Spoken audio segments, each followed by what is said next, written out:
Hi friends, good morning. Welcome to XMB. I hope आप सब अच्छे हैं। तो शुरू करते हैं आज का लेक्चर। वो है करंट अफेयर्स 26 अगस्त। जैसा कि मैं आपको याद दिलाता हूं कि किसी भी लेक्चर को आप देखते हो तो उसका डिस्क्रिप्शन से पीडीएफ को डाउनलोड करो एंड हर दिन शाम को हमारा वेबसाइट xmb.com से आप जाके बीपीडीआर को डाउनलोड करो so that the studies that you are making is comprehensive. Because ये वीडियो एंड जो बीपीडीआर है ये एक दूसरे को कॉम्प्लीमेंट करता है। ठीक है।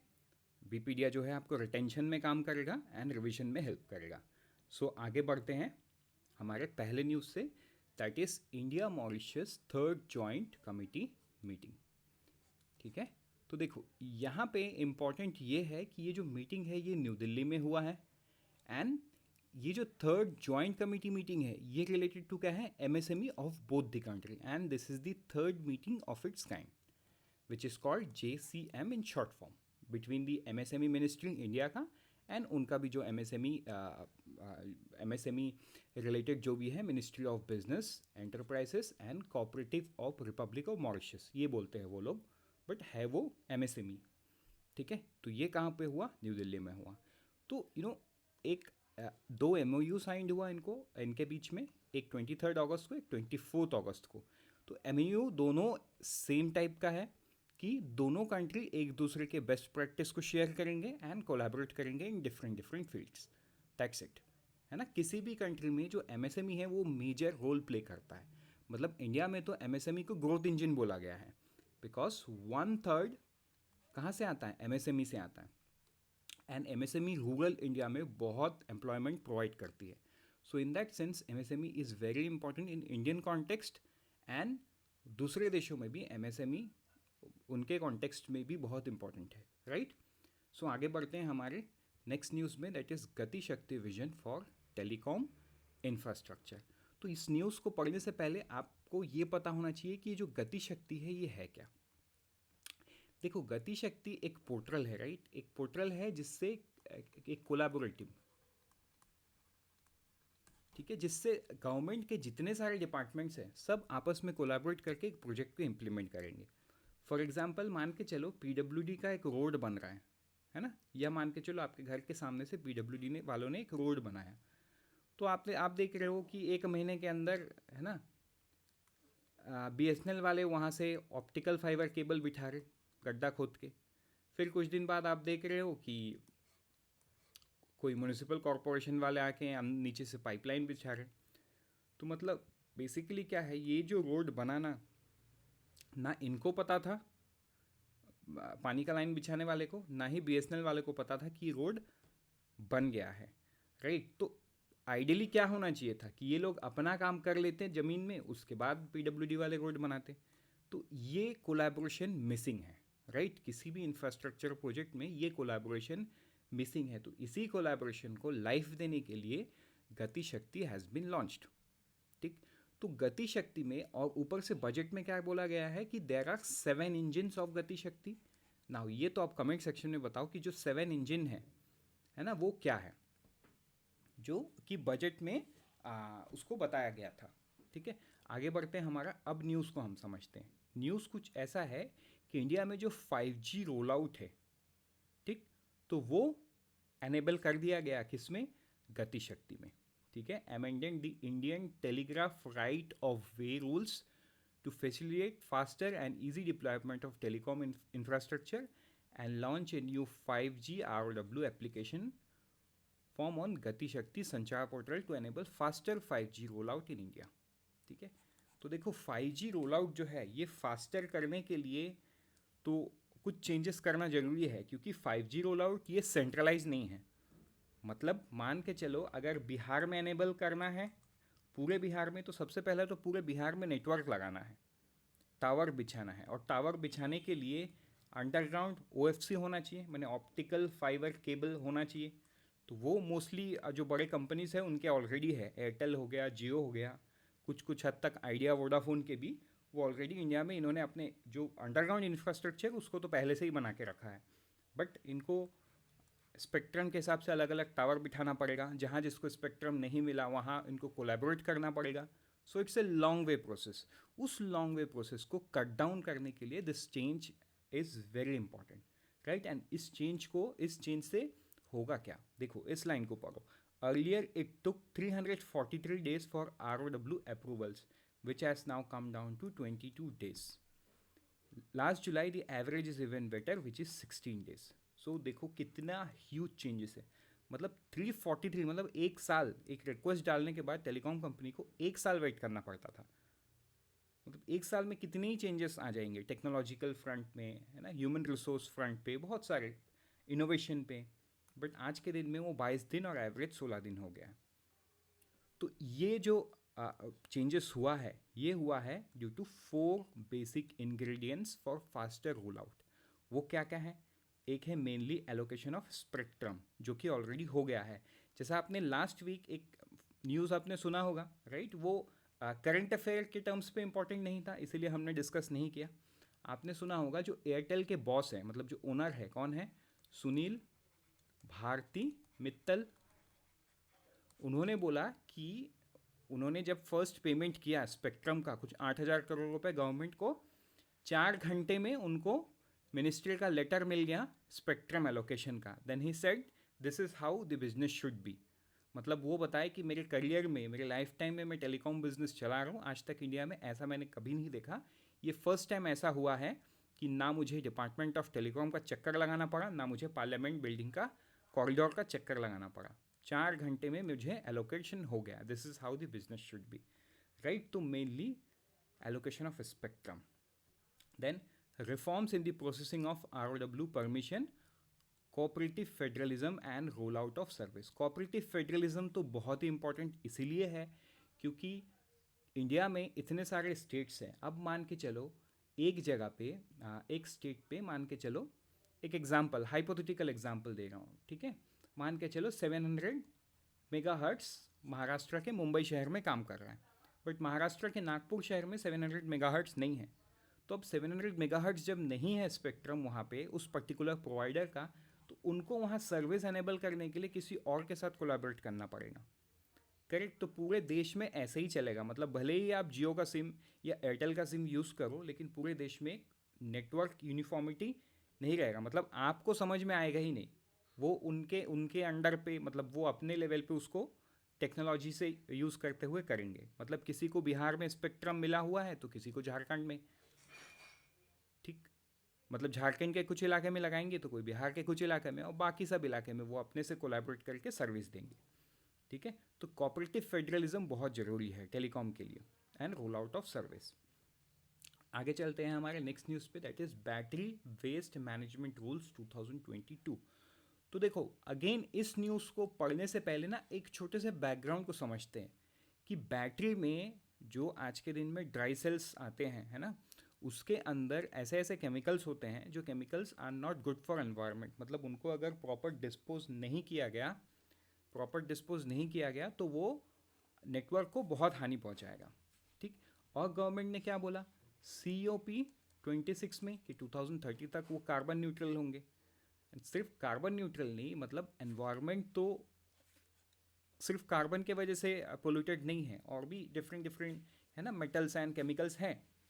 सो इन दैट सेंस ये रूल को चेंजेस किया गया। अब रूल चेंजेस क्या है? Government of India published the Battery Waste Management Rules 2022 on 24th August 2022 to ensure environmentally sound management of waste batteries. New rules will replace Battery Management and Handling Rules 2001. तो ये जो rule था 2001 का, इसको replace कौन करेगा? Battery management waste rule 2022। अच्छा, मैं आपको एक, है ना, आप एक इंसिडेंट आपको ये बता दूं, ये शायद आपने भी देखा होगा।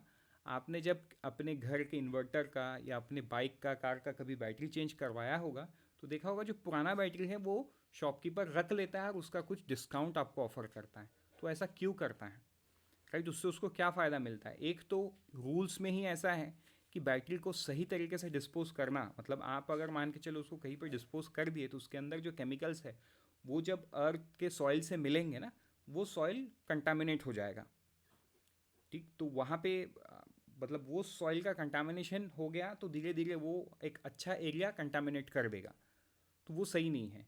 तो वो लोग क्या करते हैं, बैटरी को लेते हैं, उसको डिस्पोज करते हैं, उसके अंदर जो केमिकल्स को रिसाइकल एंड रीयूज़ कर सकते हैं उसको रिसाइकल एंड रीयूज़ होता है, राइट। तो वो किससे होता था? Battery management and handling rules 2001, जो कि अभी चेंज हो गया बैटरी वेस्ट मैनेजमेंट रूल 2022. अभी कवरेज क्या है? The rule covers all battery like is electric vehicle batteries, portable batteries, automotive batteries and industrial batteries, सब कुछ में है. अभी थोड़ा हाईलाइट को पढ़ते हैं. The rule function based on the concept of extended producer responsibility. तो यहाँ पे प्रोड्यूसर की रेस्पॉन्सिबिलिटी को बोला गया है. मतलब एक प्रोड्यूसर, मान के चलो एक्साइड एग्जाम्पल के तौर पे, एक्साइड से अगर हम कोई बैटरी खरीदते हैं तो एक्साइड की ही ये जिम्मेदारी बन जाती है कि एक्साइड कल के डेट में जब वो बैटरी खराब हो जाए उसको वापस ले और उसको रिसाइकल करे. ठीक. where the producer of the batteries are responsible for collection, recycling or refurbishment of waste batteries used of recovered from the waste into new batteries. जो भी वो वेस्ट होगा वेस्ट हो जाएगा, जो वेस्ट नहीं होगा रिसाइकल कर सकते उसको वो लोग रिसाइकल कर देंगे. आ गया समझ में? Now EPR mandates that all waste batteries to be collected and sent for recycling refurbishment. Very important, because उसके अंदर जो केमिकल्स होते हैं वो सॉइल को बहुत बुरी तरीके से कंटामिनेट करते हैं, right, and that is certainly not good.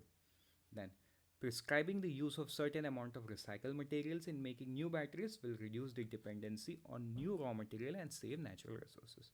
So I hope ये आपको क्लियर हो गया एक्सटेंडेड प्रोड्यूसर रिस्पॉन्सिबिलिटी क्या है. आगे बढ़ते हैं हमारे नेक्स्ट स्लाइड पे. वो है grand finale of smart India hackathon 2022. So news इसमें कैसे है? The Indian institute of technology Guwahati successfully hosted the grand finale of smart India hackathon 2022 on August 25.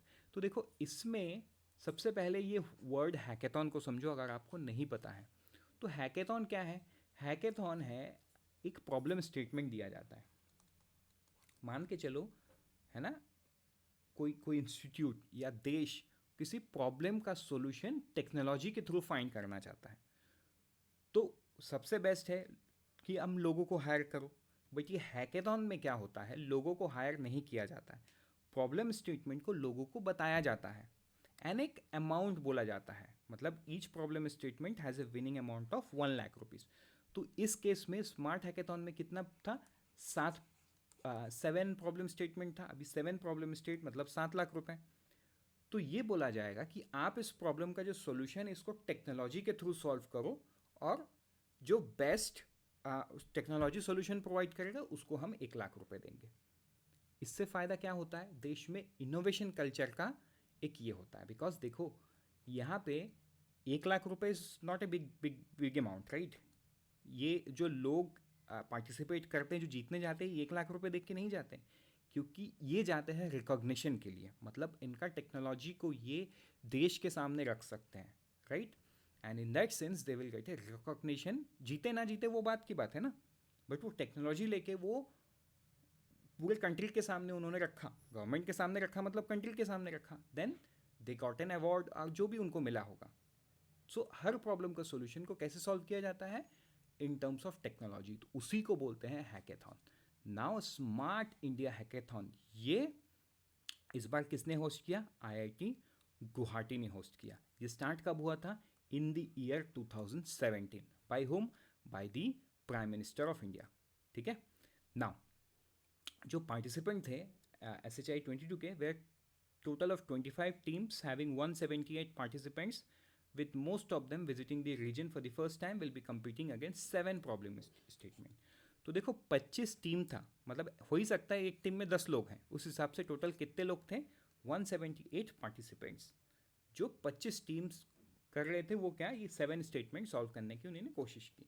And इसमें अच्छा टेक्नोलॉजी भी सामने आया.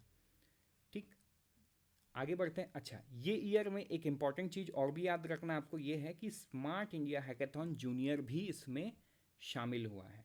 तो देखो ये जूनियर जो है, ये स्कूल के जो बच्चे हैं वो इन प्रॉब्लम्स को सॉल्व करने की कोशिश कर रहे हैं. So now you think about the future workforce. क्योंकि देखो ये बच्चे आज के दिन में, स्कूल के बच्चे, तो इसरो के लिए भी इन्होंने सैटेलाइट बनाया.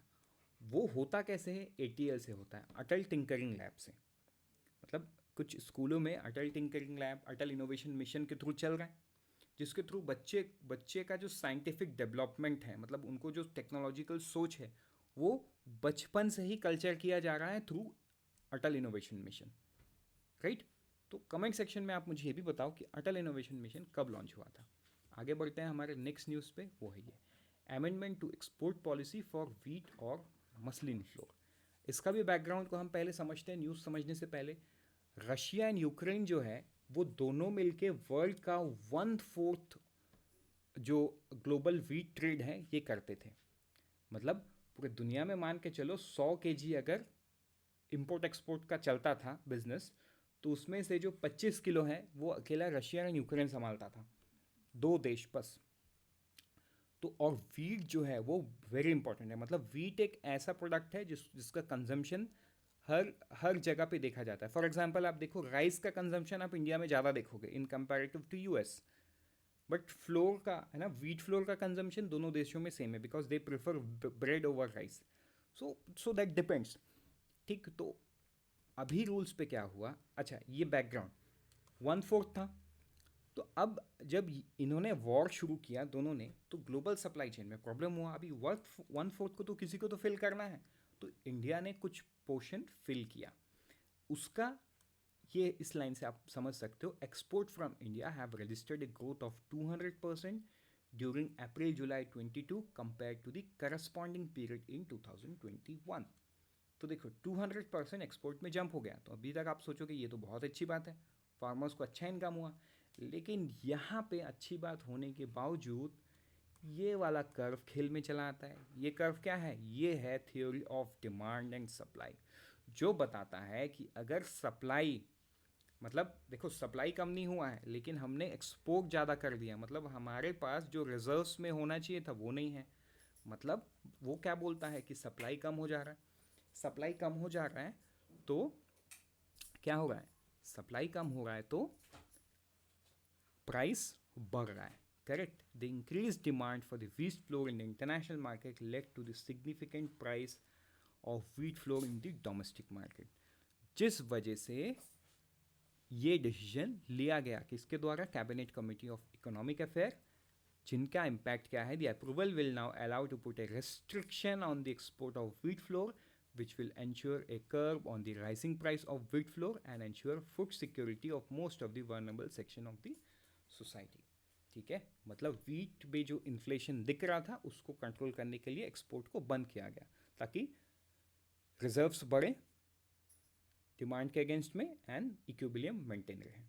आगे बढ़ते हैं हमारे नेक्स्ट स्लाइड्स पे, that is IRDAI to cap commissions in the insurance sector. तो ये क्या है?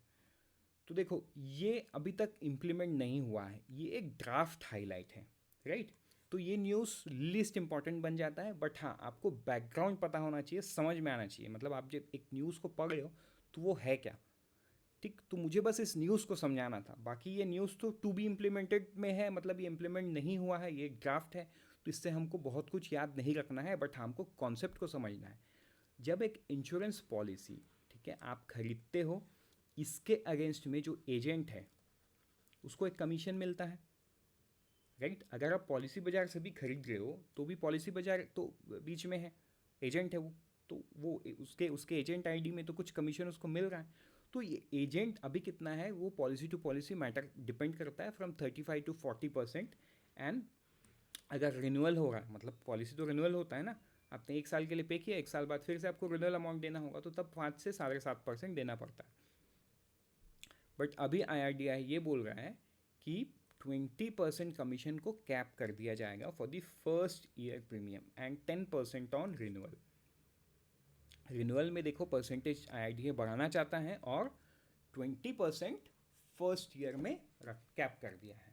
तो आई होप अब ये न्यूज़ आप कभी भी पढ़ोगे तो आपको याद, हम तो कवर करेंगे ही, लेकिन कवर करने से ज़्यादा इम्पॉर्टेंट ये है कि हम आपको सही चीज़ समझा रहे हैं। तो आई होप ये भी आपको क्लियर हो गया है।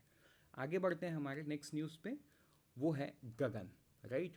तो सबसे पहले गगन, ये गगन है क्या इसको समझ लो। देखो GPS added geo augmented navigation of Gagan is jointly developed by the ISRO and airport authority of India. तो गगन क्या है? ये जो एरोप्लेन्स के अंदर, ठीक है, एरोप्लेन के अंदर जो नेविगेशन सिस्टम लगता है, तो इंडिया में जो भी एरोप्लेन बिकेगा, चाहे एयरबस का हो या चाहे बोइंग का हो, यही दो मेजर कमर्शियल लोग यूज़ करते हैं, ठीक है। तो इसमें जो नेविगेशन सिस्टम लग के आएगा वो गगन होना चाहिए। तो अभी न्यूज़ क्या है? न्यूज़ कुछ ऐसा है कि गवर्नमेंट ने दिसंबर 2025 तक टाइम किसको दिया है? बोइंग को दिया है, जो कि एक अमेरिकन एयरक्राफ्ट मैन्युफैक्चरर है। कौन से मॉडल नंबर के लिए? इट्स 787 ड्रीम लाइनर, ठीक है, जो बहुत बड़ा प्लेन है। Are compliant with the GAGAN navigation system as a major design change will be required. तो इनको टाइम ज़्यादा दिया गया है बिकॉज जो 787 ड्रीम लाइनर है comparatively Boeing's one of the latest model you can say, and this is one of the biggest aircraft. तो उनको दिसंबर 25 तक का टाइम दिया गया है because they have to make drastic change in their design system and that takes time, right. इतने बड़े jet को change करना is not an easy task and not a task that can be done in few days or few years. That takes time, you know. So the time has been given till December 2025. तो ये आपको याद रखना है, ठीक। तो अभी के हिसाब से क्या है?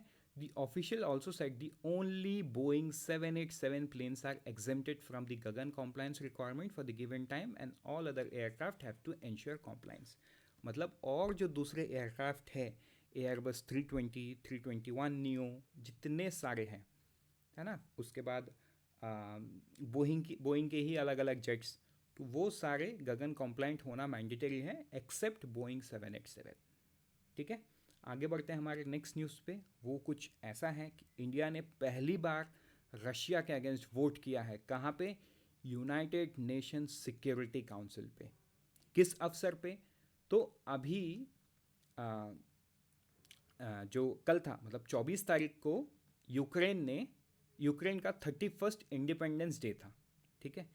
In that day special session was called, जो 15 मेंबर पावरफुल यूएन बॉडी है, United nation security council, invited Ukrainian president Volodymyr Zelensky, इन्होंने एड्रेस किया। तो उस वक्त इंडिया ने क्या किया?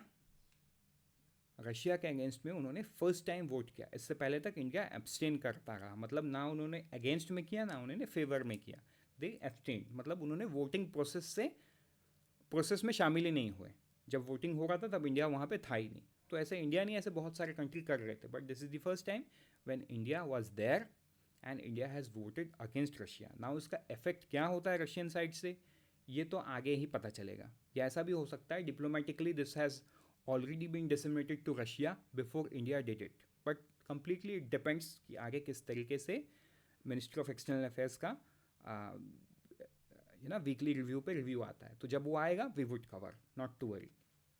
Now let's move to the few one liners. पहला ऐसा है कि वर्कशॉप के बारे में पढ़ते हैं। NHIA जो है उन्होंने एक वर्कशॉप किया and this is very important workshop. ये जो वर्कशॉप था this is on global navigation satellite system. Basics से हम समझते हैं, आज के दिन में अगर आप टोल देते हो तो कैसे देते हो?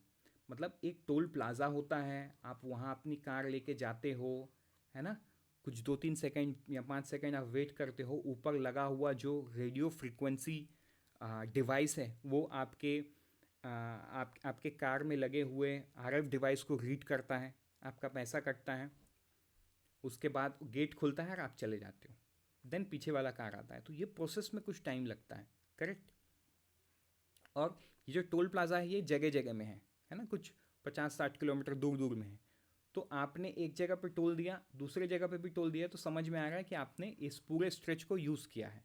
आपने यहाँ पे नहीं दिया, बीच में से कहीं आप हाईवे में घुस के यहाँ पे दिए, मतलब ये समझ में आ रहा है कि पिछले वाले को आप यूज़ नहीं किए, आप कुछ 20-30 किलोमीटर ही यूज़ किए हो। तो अभी ये जो ग्लोबल नेविगेशन सैटेलाइट सिस्टम रहेगा, इस पर गवर्नमेंट इस चीज़ को लेके सोच रहा है, स्पेशली NHIA, कि ये टोल प्लाज़ा को वो हटा ही दे। पूरे जो नेशनल हाईवे है ना, जो भी नेशनल हाईवे है उसको क्या किया जाए? जियो फेंस किया जाए। जियो फेंस मतलब जियोग्राफिकल टैगिंग रहेगा। जैसे ही आप अपना कार लेके गाड़ी चलोगे, है ना, आपका GPS सिस्टम इस जियो फेंसिंग को सिग्नल देगा, ओके आप नेशनल हाईवे के ऊपर में हो। और जब आप इस नेशनल हाईवे को एग्जिट करोगे, ठीक, मतलब ये जियो फेंसिंग से आप जब बाहर जाओगे तो GPS के थ्रू, टेक्नोलॉजी के थ्रू NHIA को पता चल जाएगा आप कितना किलोमीटर इस पे चलाए हो, गाड़ी चलाए हो नेशनल हाईवे के ऊपर में। उस हिसाब से आपका टोल जो है कैलकुलेट होगा और आपका पैसा कट जाएगा। सो टेक्नोलॉजिकल तो ये बहुत, I mean this is a revolution toll plaza में आपको वेट नहीं करना पड़ेगा, टोल प्लाज़ा का जो पूरा मैकेनिज़्म है उसको हटा देना पड़ेगा, है ना। दिस इज़ वेरी गुड, जो वेटिंग टाइम है वो कम हो जाएगा। तो इसमें फ़ायदा सबका है, ठीक है। जो लूप होल्स है वो भी कट जाएंगे। तो now this is something in the future that would come. तो अभी तो जो फ्रेमवर्क है वो कुछ ऐसा ही डिसाइड हुआ है। तो ये वर्कशॉप इंडिया में NHAI ने ऑर्गेनाइज किया था, ठीक है। Now let's move to the next one, NIFT's 18th campus. तो NIFT जो है national institute of fashion technology, इनका नया कैंपस आया है कहाँ पे, दमन में। आगे बढ़ते हैं हमारे नेक्स्ट न्यूज़ पे। Ministry of tribal affairs conduct a virtual workshop. तो ये क्या वर्कशॉप है, ये वर्कशॉप है to orient EMRS teachers and faculty on social media attributes, ठीक है। जो एकलव्य मॉडल स्कूल्स है उसमें जो टीचर काम करते हैं उनके लिए एक सोशल मीडिया का वर्कशॉप, मतलब उनको, बिकॉज दे आर टीचर्स, उनको कैसे कंडक्ट करना है ये उनको वहाँ पे सिखाया गया होगा। तो देखो इसका मैं एक बैकग्राउंड आपको बता दूँ, ठीक है। ये दोनों न्यूज़ कनेक्टेड नहीं है आपस में, but yes this are the events very close to each other. अभी recently Saint Xavier Kolkata, Saint Xavier Kolkata में, सेंट जेवियर कोलकाता का एक न्यू बिल्डिंग है, वहाँ पे वहाँ की कोई टीचर ने इंस्टाग्राम में अपने फ़ोटोज़ डाली थी वैकेशंस की, राइट। तो वो फ़ोटोज़ किसी स्टूडेंट ने देखा एंड वो स्टूडेंट के किसी पेरेंट्स ने जाके स्कूल में कंप्लेन कर दिया, है ना, कि टीचर को ऐसे फ़ोटोज़ नहीं डालना था, मतलब वो फ़ोटो वेस्टर्न ड्रेस में था। नाउ स्कूल ने क्या किया, ये टीचर को निकाल दिया। So and now the legal fight is going on, क्योंकि Instagram is something private. And teacher का ऐसा भी कहना था कि उन्होंने तो अपने प्रोफाइल को कुछ हाइड करके रखा था। I am not that social media savvy, but yes when I read I got to know कि ऐसा भी होता है। उन्होंने हाइड करके रखा था, तो यूजुअली उनके फॉलोअर्स के बाहर ही किसी को दिखना नहीं चाहिए। अगर दिखा है तो कैसे दिखा है, कहीं ये मतलब जानबूझ के तो नहीं किया गया, जस्ट टू डिफेम हर और समथिंग लाइक दैट। तो ये सारे इश्यूज हुए हैं, मतलब तो देखो ये ऐसा नहीं होना चाहिए, मतलब ये तो प्राइवेसी की बात हो गई। So let's not pass judgement, तो आगे ये लीगल मैटर है, आगे क्या होगा होगा।